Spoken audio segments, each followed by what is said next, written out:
It's finally here, everyone. After many hours of research and preparation, I have at last successfully ranked every single monster from the original 1966 Ultraman series. Depending on how you count them, there's over 50 of them, from the weakest to the strongest. And in today's video, I'm going to be going over my entire tier list with you all, and discussing in detail why each kaiju landed where it did. We've got a wild ride ahead of us on today's episode of The Toku Professor.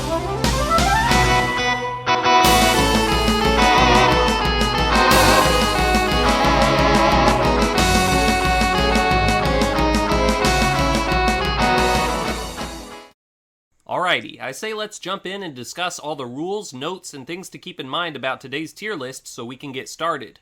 First thing I should mention is all these rankings are, of course, just my opinion, and you are totally free to disagree with them. Feel free to leave your own rankings in the comments. For each monster, I'm going to include the notes I wrote out listing all of the monster's positive and negative attributes that I noticed in the episode it appeared in, which will hopefully provide some extra context as to why I ranked the kaiju the way I did. If you'd like to refer to these notes to craft your own ranking, you're welcome to. I think even if you don't agree with my list, you'll still find all this compiled info helpful. Next thing to note is that this ranking is based purely off of the original Ultraman series. There are plenty of monsters who would rank differently if I considered their appearances in later shows, but we're ignoring all that and just focusing on how strong they seem to be in 1966. We're also going to be ignoring side material, mainly because there's no way I could track down every piece of information on these monsters in books, etc., but also I think some of it isn't canon anymore. So, if Dodongo is listed as being able to fly somewhere, we're ignoring it, because he doesn't fly in the show and is never stated to be able to fly by any of the characters. Also, I'm not allowing Seijin or anyone else to use any kind of technology from their homeworlds for this tier list, unless it's actually built into their bodies. I want to find out how strong these monsters are and not how strong their gadgets are. Next thing to know, we're going to be using this tier list I found publicly available on TierMaker. I modified it just slightly, adding a few extra tiers, for example. And yeah, I think that covers just about everything. So, without further ado, let's get to the tier list. We'll begin, as is tradition, with the F tier. Who is the weakest kaiju in the entire 1966 Ultraman series? Well, it comes down to whether a few different life forms and objects count to you as monsters or not. For my list, last place goes to number 61, the Neronga flower, which I think makes total sense here because it can't actually move or do anything. It's just a flower. If it's fed radiation, though, it can reverse its growth cycle to become its younger, aggressive form, named Greenmons, and then it can become dangerous. But otherwise it's a completely harmless plant. And if you're trying to be ranked high on a power tier list, harmless isn't what you want to be called. And number 60 is hardly any better. If you consider this a monster, which I'll admit is quite a stretch, but I want to be on the safe side, number 60 is the red meteorite from Passport to Infinity. Unlike the blue meteorite from the same episode, this rock from space can't seem to do anything, until it was put alongside the blue meteorite.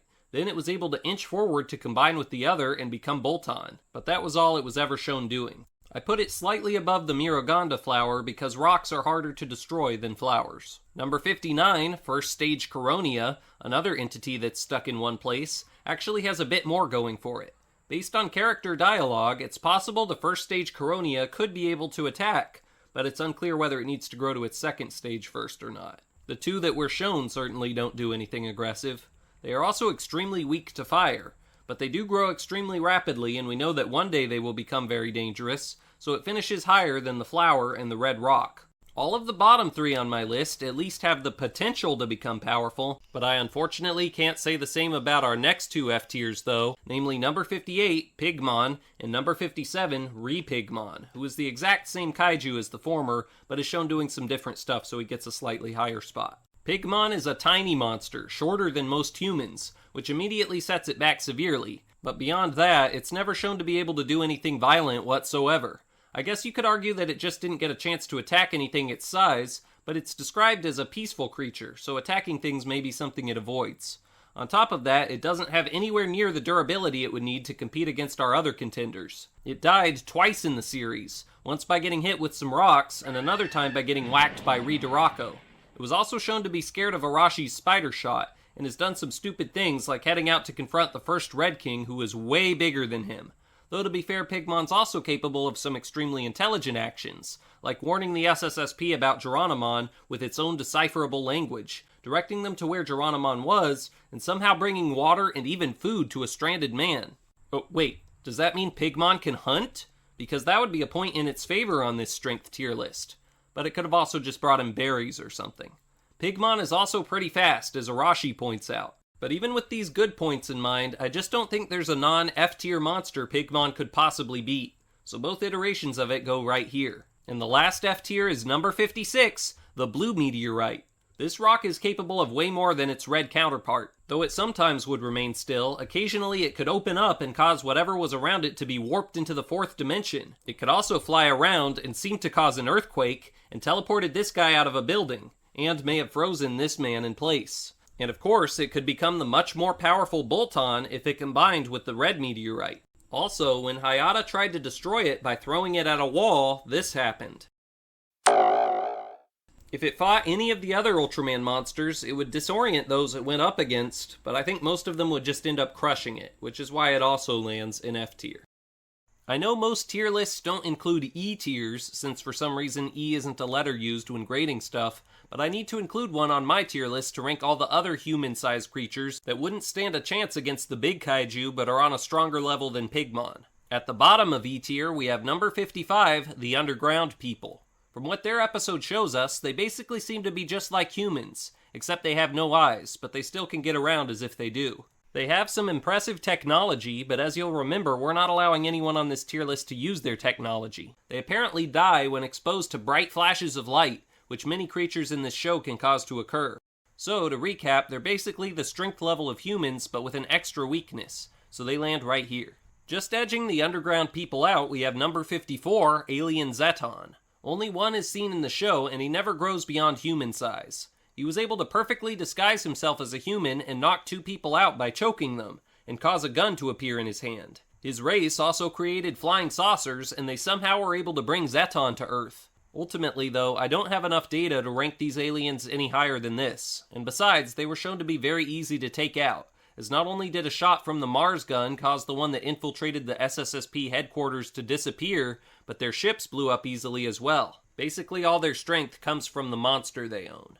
Number 53, Soufflon. We've got another plant to discuss, but this one is actually dangerous, as it's basically confirmed to have killed a human. They appear in 2 different episodes, but behave exactly the same both times, hence why I decided to put them both here at number 53. These hard-to-spot plants grab creatures and squeeze them to death, and both times they show up, the only way the humans they grab are able to break free is if the Soufflon plant is burned by the spider shotgun. If you take the weapons away from the previous contenders on this list, I think a Soufflon plant could probably beat any of them. Finally, to finish off the exclusively human-sized creatures, we have number 52, Mummy Man. This creature is able to let out a cry which can awaken a much larger monster, Dodongo. But this ability doesn't really help him in this power ranking because I don't think doing this can really help him win a match against an opponent, as Dodongo is likely going to be nowhere near Mummy Man when he calls for him. Plus, Dodongo's power isn't Mummy Man's anyway. He does have another power though that is certainly the best of any of the human-sized monsters, the ability to shoot beams from his eyes which instantly killed any humans he hit with it. He was also capable of choking people to death, breaking through a door, and surviving bullet wounds, though he did take some damage. He was killed by being hit with the spider shot 3 times, so he's definitely nowhere near durable enough to take on a way larger monster, but he's definitely the strongest of all the creatures around our height. Next we have the D tier, which is composed of the weakest of the large monsters. We'll cover number 51, number 50, and number 49 all at once because, well, it'll make sense once I tell you who they are. It's Alien Baltan III, Keemer II, and Alien Zerub II. And it doesn't really matter what order you put these guys in because we basically have no data on any of them, hence why they all go here. Alien Mephilost caused them to appear in The Forbidden Words, and they stood there looking menacing for a minute before disappearing. For all I know, they're the strongest kaiju in the entire Ultra series, but since I have no data on them at all, they have to go here. I'm sure they could beat anything human-sized by stepping on them, but I have no idea how many big monsters they could take out. Next, at number 48, we have Gavidon A, another peaceful kaiju like Pigmon, that's never shown attacking anything and only wants to sleep. It moves very slowly and had the end of its tail shot off by the SSSP, indicating it's not very durable. It wasn't so weak that one shot could take it out or anything, but I think you'll agree with me it can't go any higher on this list than this.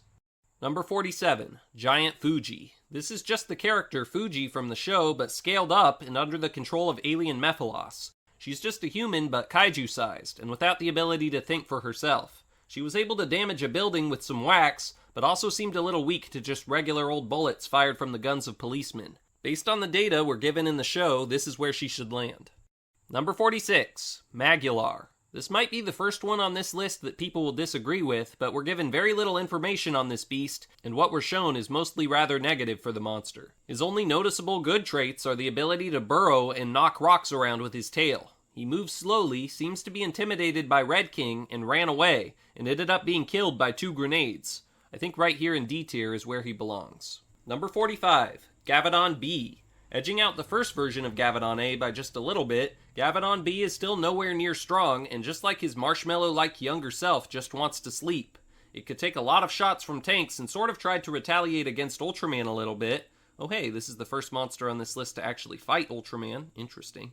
But the hero tossed him on the ground and easily won, carrying the monster to space. So overall, this monster is sort of okay when it comes to defense, and not much else. Number 44, Telesdon, and number 43, Duraco. These are the revived versions of Telesdon and Duraco who were brought back to life by Geronimon. Neither of them seems to be as strong as they were in their debut episodes. Telesdon was shown dodging one attack from Duraco and biting his arm, and nothing else worth celebrating. He never spewed fire from his mouth like the first iteration, and was quickly defeated by the SSSP when they fired a triple shot at him using their superguns, despite the fact that they could do nothing to him in his debut. Duraco lacks both of the weapons that made the original at all effective, namely his claws and especially his wings. He did survive a few more attacks than Telesdon though, and was able to knock some rocks around and killed Pigmon, which isn't difficult, but it's still something, I guess. But he too proved to be very weak to the SSSP's weapons this time around, bleeding after getting hit by the Mars gun and being completely obliterated by Ide's new Spark 8 weapon. Geronimon really should have picked Red King and Gomora instead of these two. Too bad for him they weren't feeling up to the task. Number 42, Saigo. The monsters are starting to get a little bit stronger now. This monster was able to hold his own against a much tougher opponent, namely Keela, at least for a short amount of time, but was ultimately taken out by the SSSP using some missiles. He can burrow and seemingly bite, and knocked Keela over a few times, but was damaged by Keela's blinding attack. And ultimately, you can't consider a monster all that strong if the SSSP took it out without Ultraman even needing to get involved. Though I do wonder if Saigo was still having trouble seeing when they attacked him due to Keela's move. If I knew he was, maybe I'd cut him a little bit of slack. And our last D tier is number 41, Sibozu. This monster is hard to rank for several reasons, one of which is because the creators of the show decided to turn a big chunk of one of his fights into a bunch of screenshots, making it very hard to tell what actually happened. Thanks, guys. This mopey monster doesn't seem to want to fight much, but his defense is apparently quite high, as he survived getting shot at a lot, and his first fight against Ultraman lasted so long, the hero ran out of time and couldn't take the monster to space. Though I will mention the caveat that Ultraman didn't want to defeat Sibozu in the episode, only to get him to submit, and also that Ultraman was mostly in command throughout the whole long fight. The monster did get some hits in, though. Sibozu is also shown to not be all that intelligent, trying to fly without having wings, for instance. Overall, this monster isn't going to be able to take many others out at all, but he might not be as easy to defeat as others on this list. Next is the tier with the most entries, the C tier, and from this point onward, ranking these monsters proved to be very challenging, so don't take their placements too seriously. Number 40, Pestar. This monster is basically a glass cannon with a seemingly very powerful fire breath attack and some speed, at least in the water, but hardly any defense, as the SSSP was able to pretty quickly knock it out even after Ide made a big mistake, and Ultraman finished it off with his Spacium Beam in the fastest fight in the whole show. When it comes to battling, this guy is definitely a pest, but by no means is he a star. Number 39 is a familiar face, namely that of Godzilla. Jirahs. Perhaps he doesn't deserve to be this low, but nothing went his way in his debut episode, so we have to rank him down here with the weaker kaiju. He didn't show up until the end of the episode, meaning most of what he got to be seen doing was getting beat up by Ultraman. He does have an electric heat ray that at least can destroy big boulders and create small fires, and is called intelligent by the Monster Professor and took some shots from Arashi's Spider Shot. But he was beat pretty badly by Ultraman, getting basically only one attack in after his frill was torn off, revealing his true identity. I could see him placing higher if he actually hit Ultraman with his heat ray, but he missed every time. Jirahs definitely isn't as powerful as the monster whose suit he was made from, but we all still love him anyway. Number 38 is Gomora, who I realized is actually similar to Jirahs in a lot of ways. He was played by the same suit actor, had a beam he could shoot from his mouth that never hit Ultraman, had a frill around his neck that was at least somewhat removed by Ultraman, and overall just wasn't that strong, barely getting any hits in on the Ultra Hero. Gomora did do slightly better in that department though, knocking Ultraman off his back and whacking him with his tail, so Gomora gets the edge. Number 37, Chandlar. Where you rank Chandlar kind of depends on how powerful you consider the first Red King to be, because everything we know about Chandlar in this series comes from his battle against Red King. Chandlar appears to be another glass cannon with good offensive capabilities but little defense. He was able to knock Red King over by flapping his wings and bit down on Red King's arm so hard his opponent started bleeding really bad. On the flip side though, when we were first introduced to Chandlar, he was the one that was bleeding, indicating he wasn't doing too well. And Red King was able to kick him away, drag him around, and eventually, look away Kishimu-kun, pull one of his wings off. Hence why we can't rank him any higher than this. Number 36, Gigas, another monster that battled Red King. Gigas is called really ferocious and found some success in his battles as long as he remained on offense, barreling his opponents over and beating them up. He contributed to ensuring the defeat of Duraco, but he is yet another example of a monster who suddenly appears way weaker when his defensive capabilities are put under a microscope. Red King absolutely dominated him after Duraco disappeared, resulting in the monster running away, and the SSSP was able to eliminate him quite easily, knocking him to the ground before hitting him with a powerful drying missile that caused him to explode. Strength is important, but strength on its own isn't enough, good sir. Also, you still could have used more strength anyway to actually compete against Red King, Gigas. Number 35, Neronga. This monster has a really strong ability, namely the power to become invisible. Too bad he never actually uses this ability during battle. I'd probably rank him higher if I knew for sure that was something he could do, but he's never shown doing so. Another reason I can't rank him very high is that his main attack, in which he fires electricity from his horn, was so weak it just bounced off Ultraman's chest harmlessly. And not only that, a different electric blast didn't even seriously injure Arashi, who got hit by it directly. Neronga also got blinded in one eye and knocked over by the spider shotgun. Overall, this well-known monster isn't quite as powerful as his fame might lead you to believe, at least in his first appearance. Number 34, Ragon. It's tough to figure out exactly how tough Ragon is because external factors impacted Ultraman's performance when battling this beast. A nuclear bomb was stuck to the monster's body, meaning Ultraman had to be extremely careful battling Ragon or thousands of people would perish. Ragon, oblivious of course to the danger, didn't hold back at all, so it landed some hits on Ultraman that maybe it wouldn't have otherwise. It was strong enough to put the hero in a headlock, as well as to get Ultraman to drop the bomb by squeezing his wrist.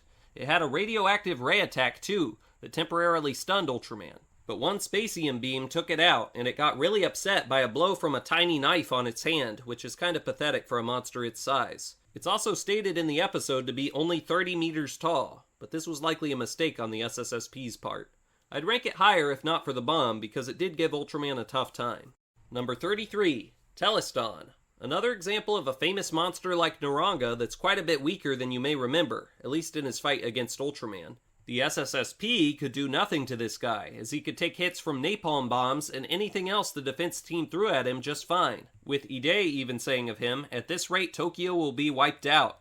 However, the Kaiju's fun was over the moment Ultraman showed up, as the hero dominated the fight, knocking the monster over a bunch and finishing him off by just hurling him to the ground a few times in a row. No crazy finishers needed. To use Pokemon terms, it seems Telesdon had high special defense but low regular defense, which isn't going to cut it against a lot of the Kaiju later on this list. Number 32, Goldon the First and Goldon the Second.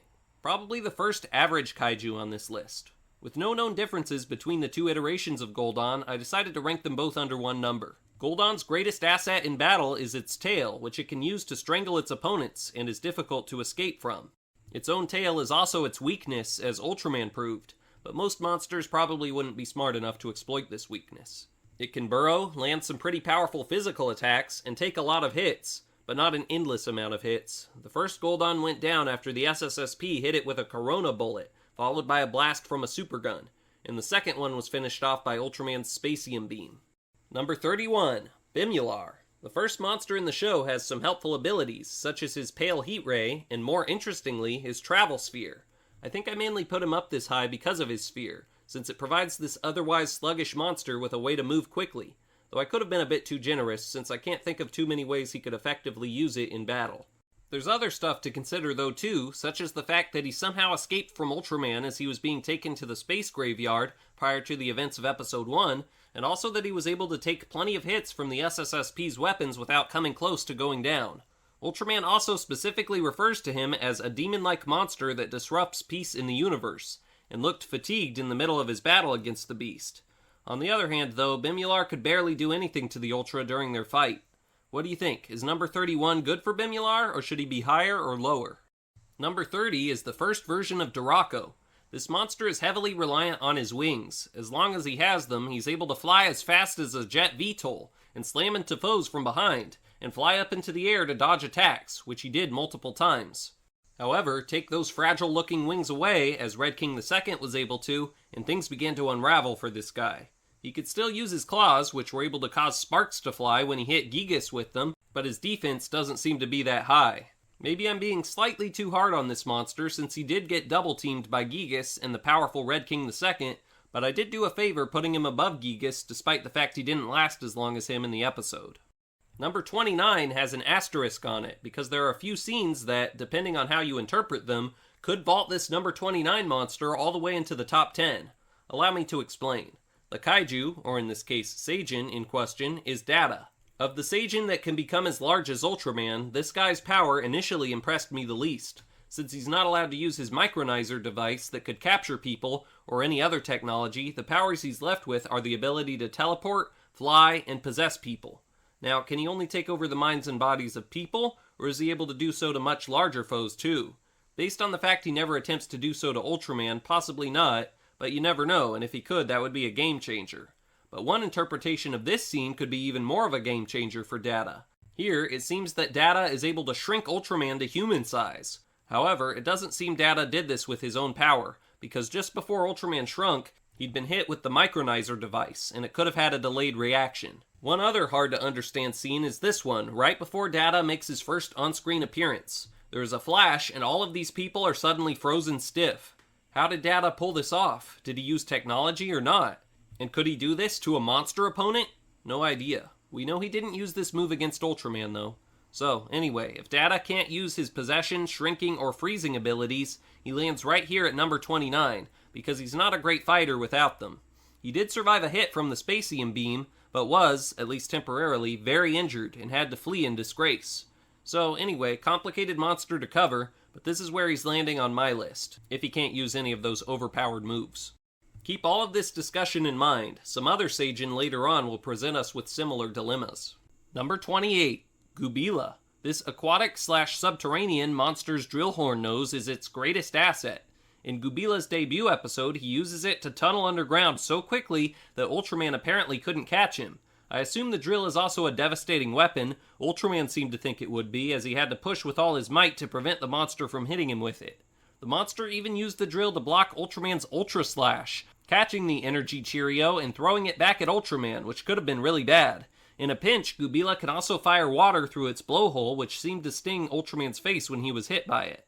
But the monster of course has weaknesses too. For example, Ultraman was able to hold it still just by stepping on its tail, and more importantly, once it lost its horn, it seems to have just died.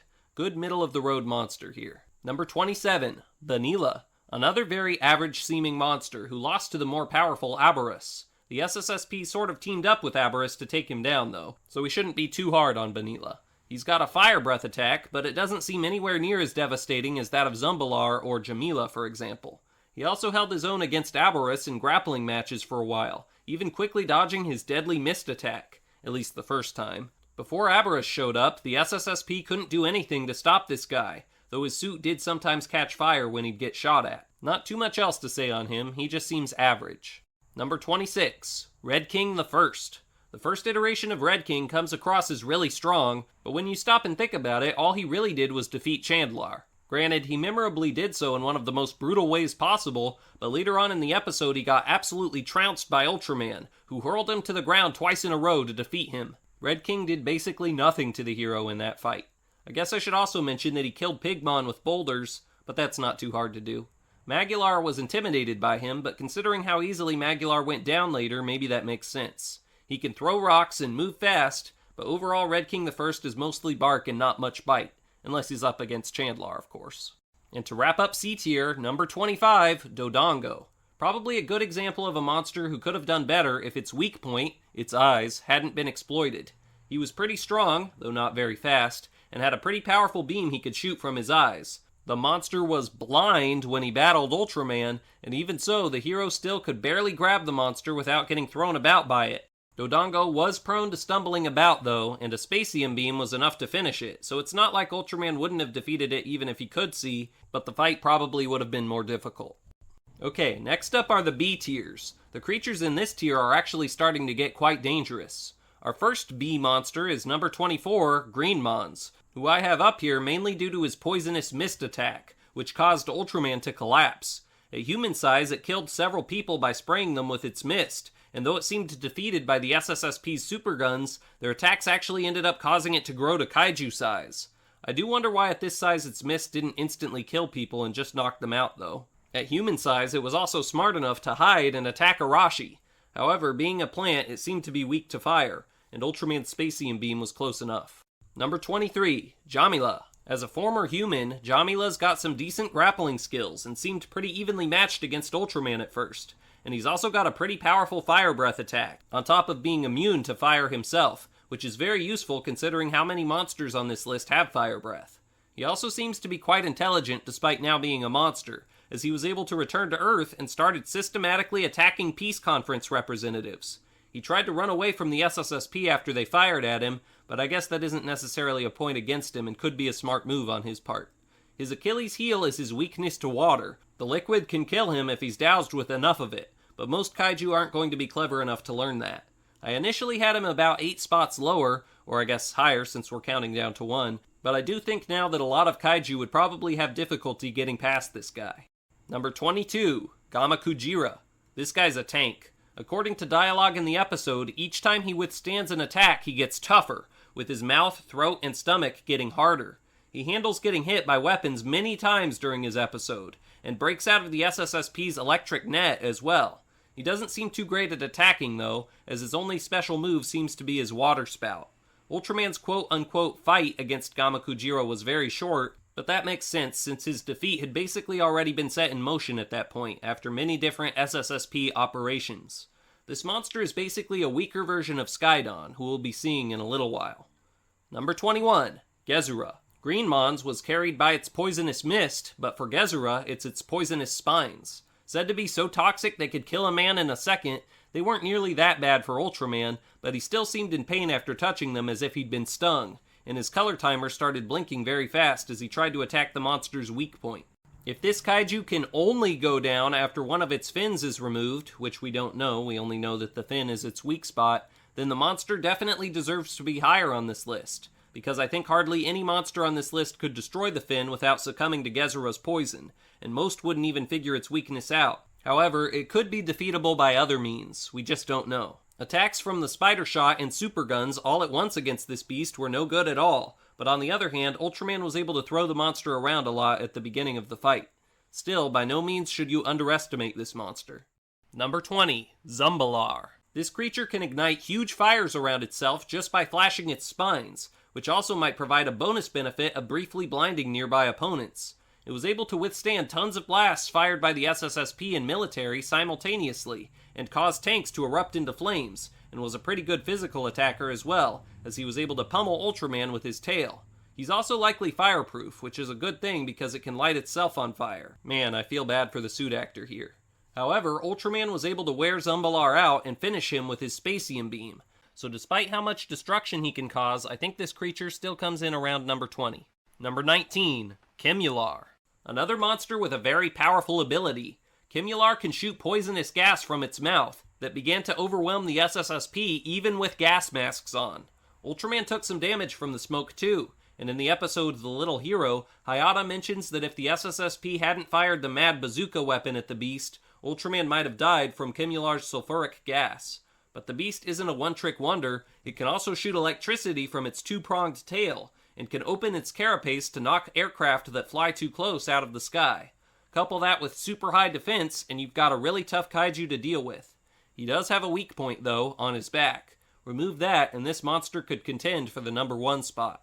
Number 18 is probably the most well-known Ultraman monster, Alien Baltan I. This guy came across as pretty fragile during Ultraman's fight against him, which is probably why sometime later Tsuburaya Productions created an extended cut of the fight. But we can't count what happens in that for this ranking. I believe this fight went poorly for Alien Baltan simply because the Baltans are specifically weak to spacium, so Ultraman is much more qualified than any other opponent to take them on. If Baltan first had to battle anyone other than Ultraman, it might go a lot better, because he's got tons of mysterious powers at his disposal, in addition to high intelligence.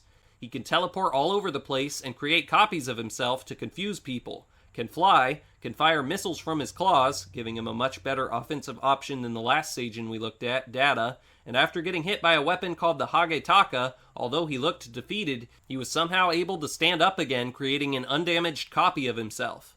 I think he molted like an insect. Despite this power, though, Baltan's defense is still his main issue, as he bled after getting hit by a special SSSP throwing star, had one of his claws broken by Ultraman, and of course caught fire and was destroyed when the Ultra fired his spacium beam at him. Also, it seems that only one Baltan from the first generation could actually become large, so the majority of the species likely isn't too powerful when separated from their UFO. The main Baltan does have some hard-to-interpret powers like Data that could possibly result in him ranking higher, namely his ability to freeze humans with a red beam and control them, all without the use of technology. But again, this power isn't used against Ultraman, so it may only work against humans. If Baltan could somehow figure out how to reflect Ultraman's spacium beam or something, he'd probably rank higher. But there's no way he could figure out how to do that, right? At number 17, we have Wu. It's hard to figure out exactly where on the tier list this monster should go, because its fight with Ultraman got interrupted, because the plot of the story dictated it needed to fade away. And it faded away because Wu is apparently a ghost. So, as a ghost, can Wu normally not be defeated?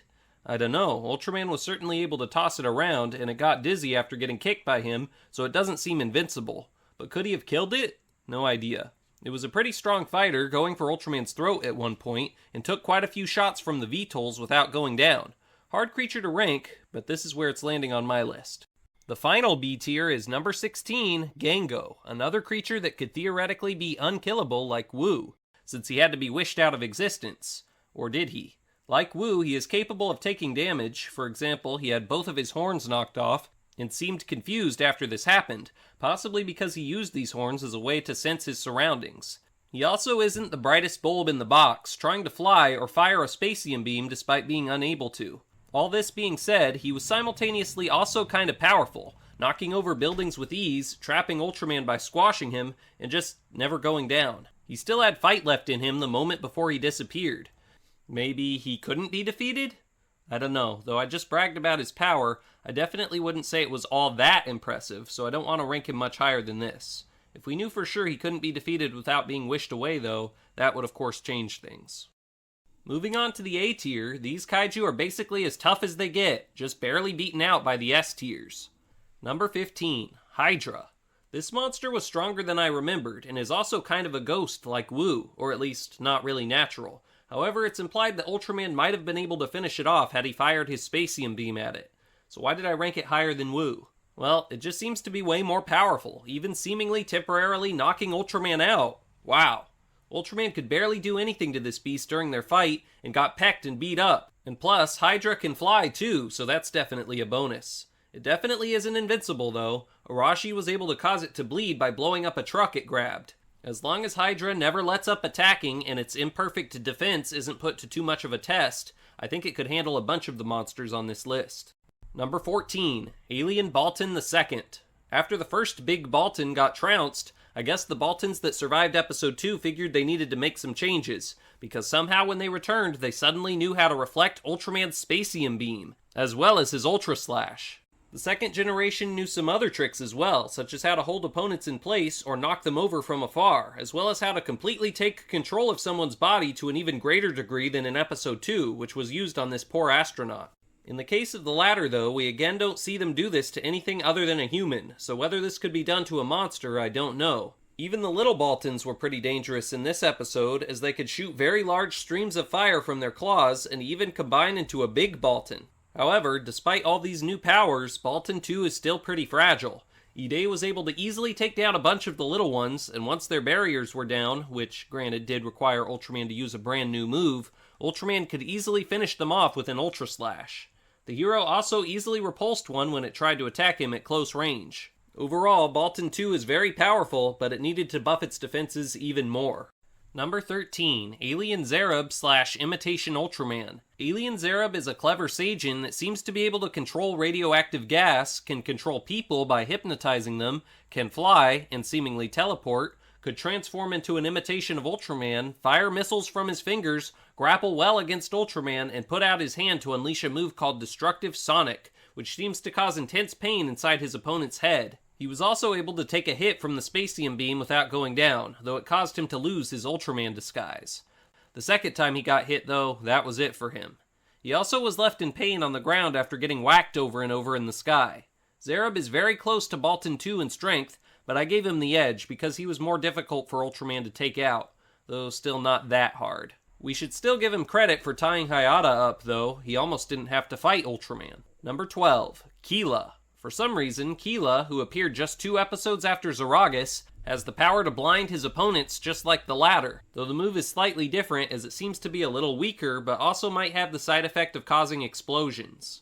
Not only is Keela immune to the Spacium Beam, which is always notable, but he was able to counter Ultraman's Ultra Slash as well, though in the end Ultraman did of course end up finding a different move he could use to finish him. Keela also survived shots from a new SSSP weapon that was said to be 10 times more powerful than the Spider Shot. One major reason I chose to put him below Zeragus is because he didn't perform too well in his short battle against Saigo. He did eventually force the other monster to retreat, but I'd expect a better performance from a monster ranked this high. In the end, whether Keela beats Zeragus as the better blinding monster mostly depends on what you value more, Zeragus' ability to adapt or Keela's immunity to the Spacium Beam and Ultra Slash. Number 11, Red King II. Not only did the second version of this monster continue to dominate other kaiju, in this case Duraco and Gigas, he also put up a way better fight against Ultraman this time around, beating him up a bunch and attempting to strangle him. One caveat though is that Red King II had a bomb in his throat. So just like with Ragon, Ultraman may have been affected because he was trying to keep the bomb from blowing up. But Duraco and Gigas got pulverized by this beast as well, and I assume they didn't know about the bomb, so I think it's pretty likely this Red King is about as powerful as he looks. As you'd expect from Red King, he's quite clumsy, and he does take a lot of hits, but his power alone, I believe, should land him right here at number 11. We have now reached the top 10, though we aren't quite in S tier yet, still 2 more A tiers to discuss. Number 10, Zeragus. We just discussed him in Keela's section, and now here he is. As I just mentioned, he too has the power to blind people, which of course is super useful when it comes to fights to the death, and unlike Keela, he can hit foes both in front of him and behind him. Now, we do have to keep in mind, even though his blinding flash did take away the vision of humans for a long time, the move only blinded Ultraman for a few seconds, but that's still a very helpful ability. Zeragus is also stated to have a high resistance to attack, and to be able to alter its body to become resistant against whatever it was hit with. And we even see this happening in the show. At one point, he falls to the ground looking defeated after getting hit a bunch, but then he suddenly adapts and becomes stronger. At least based on what the characters in the episode say, the only way to take Zeragus out is to hit it with a move so powerful it will succumb to it before it can evolve. Kinda reminds me of Shin Godzilla, actually. We know Ultraman has a move like that, namely the Spacium Beam, but a lot of monsters don't, hence why I think Zeragus deserves to rank higher than a bunch of them. Number 9, Antlar. The very first monster Ultraman was unable to beat on his own. As Hayata says in The Little Hero, if we hadn't thrown the blue stone against Antlar, Ultraman might have been killed. So, in other words, Ultraman himself thinks Antlar could have finished him, which would have meant the series would have been very short. Antlar is immune to Ultraman's Spacium Beam, and can pull opponents into its giant claws by using a magnetic beam. He was able to spew sand in Ultraman's face and burrow away extremely quickly, allowing himself to stealthily sneak up on his foes. The only negative things I can say about Antlar, aside from the fact that he missed a few attacks, are that he had a piece of one of his pincers broken off by Ultraman, and of course, he is weak to the blue stone of Baraji, which killed him. And I guess I should also mention that if we removed him from a desert environment, he might lose his burrowing ability. Though on the other hand, we don't know, maybe he could burrow just as well in other biomes.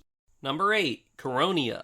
While the non-fully grown version of this monster is one of the weakest creatures on this whole list, the fully grown one is a real threat, especially at kaiju height. At human size, this creature with intelligence rivaling that of humans can perfectly disguise as a human, is immune to bullets, can fire beams from his eyes that can knock people out, and can instantly grow to kaiju size. Once large, his eye beams become capable of destroying tanks and buildings. He battled very well against Ultraman, and was actually immune to the Ultra Spacium Beam, which is always a big deal. However, Ultraman just used a different special move to finish him instead.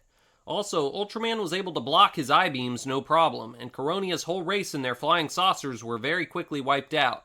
Still, overall, I can't see many monsters coming out on top against this beast. Number 7. Abarus. At last, we have reached Banila's rival, who, at least in this show, seems quite a bit more powerful, thanks to his signature ability, a mist that can cover objects or even monsters with foam and cause them to disintegrate. In other words, basically a one-hit KO move. Make sense why he's so high on the list now?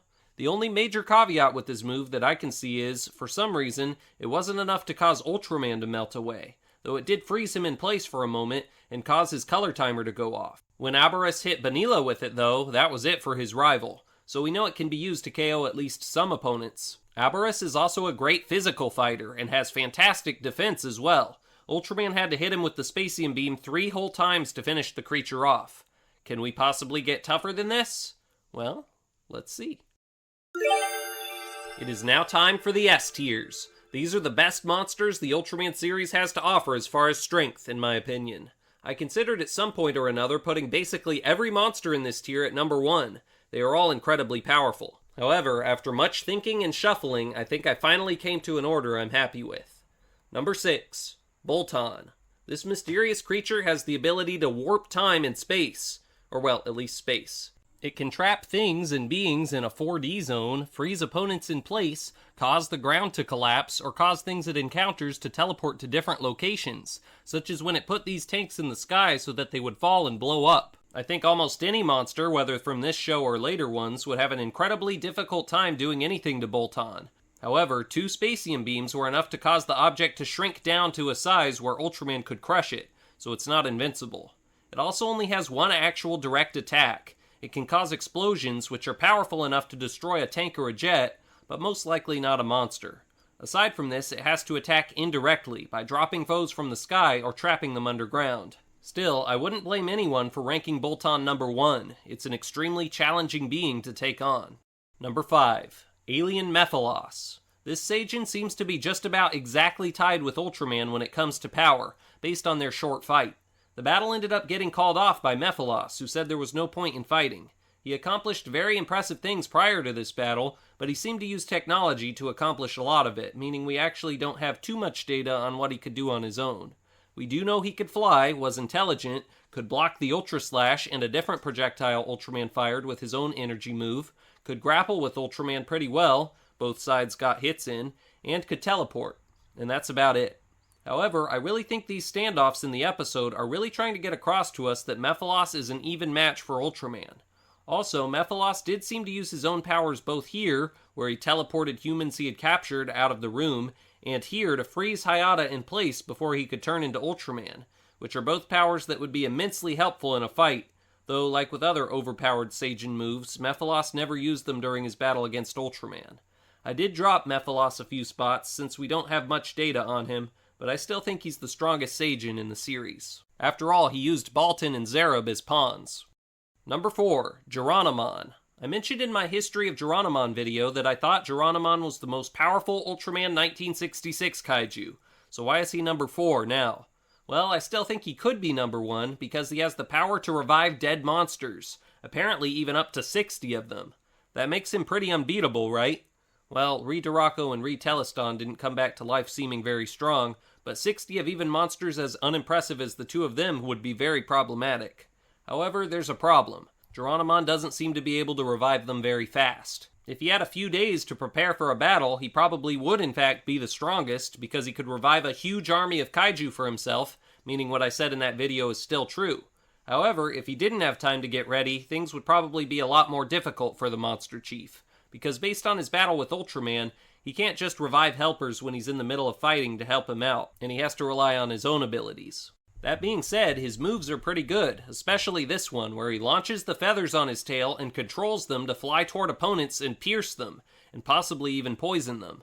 Ultraman certainly had a hard time dealing with them. He can also shoot an anti-gravity mist, which could be helpful if he's going up against an opponent who can be taken out by getting slammed on the ground a bunch. Close-range combat doesn't seem to be his thing, though. And also, Geronimon did go down in his fight against Ultraman, though it's implied the Ultra couldn't have won without Idei's assistance, and the hero looked exhausted when it was all over. So yes, there's a lot to consider when it comes to Geronimon. I'll be interested to hear where you all think he should land. Number 3, Skydon. I came this close to sticking this guy at number 1. The only reason I dropped him to number 3 is because, like Baltan, Skydon doesn't have many direct attacks. He can only shoot fire from his mouth and retaliate a little when he gets attacked. So why then is he in the top 5? Well, because he's basically invincible. Nothing can really hurt this extremely heavy monster, whether it's fire or missiles or tons and tons of blows from Ultraman or getting dropped from the sky. Ultraman couldn't even really lift him, and he ended up actually giving up against Skydon. This was the only time Ultraman truly gave up. The way he was finally defeated was by being filled with air like a balloon and then getting rammed in at extremely high speed by Ultraman, causing him to explode. I don't think a single monster on this tier list could replicate that, and thus I really don't think a single monster on this list could defeat Skydon. That being said, I think Skydon would likely get into a stalemate with some of the higher tier monsters because his actual attacks aren't that impressive, and he's overall pretty lazy. Maybe Skydon deserved the top spot, but I'm going with number 3 for him. You might just know which 2 monsters are left. If so, when I reveal which monster takes number 2, you will immediately also know who takes number 1. So, are you ready for that reveal? Because here we go. Number 2, Gomora. This monster is a powerhouse, and he took so long to take out, his exploits had to be covered in a 2-parter. He amazed everyone by surviving a 2,000-meter drop, and not only did he survive it, but he thrived afterward, taking tons and tons of attacks from the military left and right, and later absolutely crushing Ultraman, beating him up so badly, which I guess led to him dropping his beta capsule. He put his powerful tail to great use in this fight, tail-whipping Ultraman 7 straight times, and leaving him looking unconscious. The exhausted Ultraman tried to fire his Spacium Beam, but Gomora had already burrowed away. So in other words, he beat Ultraman. He just didn't kill him. Gomora survived more shots in the next episode and destroyed Osaka Castle, despite the SSSP and military doing everything they could to protect it. What proved to be the beginning of the end for Gomora, though, was when his tail burned off. He still lived to cause a lot more destruction afterward, but without it, he couldn't do much to Ultraman in their rematch, and the Spacium Beam finally took him out. So, if a Spacium Beam could take Gomora down, why do I think he deserves the number 2 spot? Well, don't forget, Ultraman was beaten so badly in the first fight, he never got to fire the beam. And maybe he wouldn't have been able to in round 2 either if the monster hadn't lost its tail. Plus, considering how well Gomora took everything else, except for when his tail got burned off, I think he could handle getting hit by most beams, especially if he wasn't as weakened as he was when it came time for his rematch with Ultraman. Gomora doesn't do anything crazy, he's just super strong and normally seems to have great defense as well. But most importantly, he actually defeated Ultraman, and that's what led me to place him here at number 2. But a different monster defeated Ultraman even more definitively, and that kaiju is number 1, Zetton. I know, this is a totally safe and unoriginal pick, and believe me, I came very close to giving the crown to someone else. But this is 1966 Zetton we're talking about here. You know, the one that traumatized the kids by taking their hero out? I'll admit there are a few problems with putting Zetton at number 1. Firstly, he only appears near the end of the episode, so we don't have much data we can analyze to prove he's the strongest. And secondly, and more problematically, the SSSP was able to destroy him instantly with a prototype weapon after Ultraman's defeat. I don't think we should really penalize the monster too much for this though, as I get the impression the brand new weapon of which only one existed probably would have had the same effect on any other monster. I know that's speculation, but considering Zetton could handle everything Ultraman could pull off, I think it's logical speculation. I think the show really wanted us to be convinced Zetton was more powerful than any beast that came before, and they tried to establish this, but barely had time to. As evidence, in this scene, the film crew purposefully didn't set off a huge explosion when Hayata hit Zetton with the Mars gun to make Zetton look stronger. and they have Hayata look and sound shocked about this. During the fight, basically everything Ultraman tries against this monster fails. Zetton breaks free of these beams Ultraman ties him up with, though he did get restrained for a short amount of time. He puts up a barrier that causes Ultraman's Ultra Slash to shatter. Ultraman gets knocked over when he tries to attack him physically, and of course, when the Ultra fires his signature Spacium beam, Zetton absorbs it and then counters with his Zetton Final Beam, which defeats Ultraman after 2 blasts. Oh, and Zetton could also teleport and fire red blasts of energy too. Ultraman could barely do anything to Zetton, and I don't think most of the monsters on our tier list today could either, and that's why Zetton takes number 1. It was super close though. As I mentioned, I could see any of the top 6 monsters being given the award. Who do you all think is the strongest Ultra monster? What about the second strongest, and so on? I'd love to see rankings from all of you. Be sure to leave your opinions in the comments, or mention them on X. My username is @TheTokuProf. Feel free to reference my notes on the monsters when making your lists. Even if you don't agree with my ranking, hopefully these notes will prove useful. Anyway, yes, this has been my Ultraman monster tier list. Hopefully I earned your subscription and a like and a comment. I had to put many hours into making this video. I mean, after all, I had to rewatch the whole Ultraman series before I could even start working on the script. So yes, this wasn't easy, but it was fun. Hopefully you thought the finished video was fun too. If you're new to the channel, I hope you'll check out my many other Ultraman videos. I've covered dozens of the monsters from this franchise in detailed complete history deep dives, as well as Kaiju and Kaijin from other Tokusatsu shows and movies as well. New Toku students are always welcome here. If you would like to support the channel financially, I sell lots of Kaiju toys on eBay and have a merch store as well. Links to both of those are in the description. I loved your ranking, Professor. Want to hear mine now? Oh, you ranked the Ultraman monsters too, Kishima-kun? Yes. And no. Wait, is that a parabox? Anyway, I did make a ranking, but instead of Ultra Monsters, I ranked all the students in this classroom from weakest to strongest.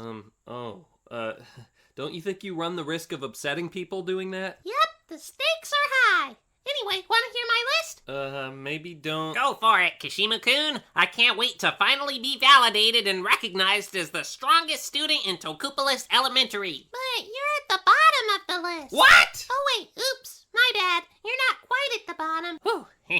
I knew you'd understand the power that's inside. You're higher than Animaniac. He's good at boxing, but I conveniently ignored that because I can't stand him. Oh yeah, that's a given that I beat him. No contest. I crushed him back in the history of Red King. Totally not on accident, too. Who else do I beat? That's it.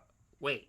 Now, hold on, Kishima-kun. There must be some mistake. I mean, have you seen my biceps lately? No, I haven't, whatever those are. Did you lose them somewhere? Hey, that's not funny. Professor, you know I could take on anyone in this class, right?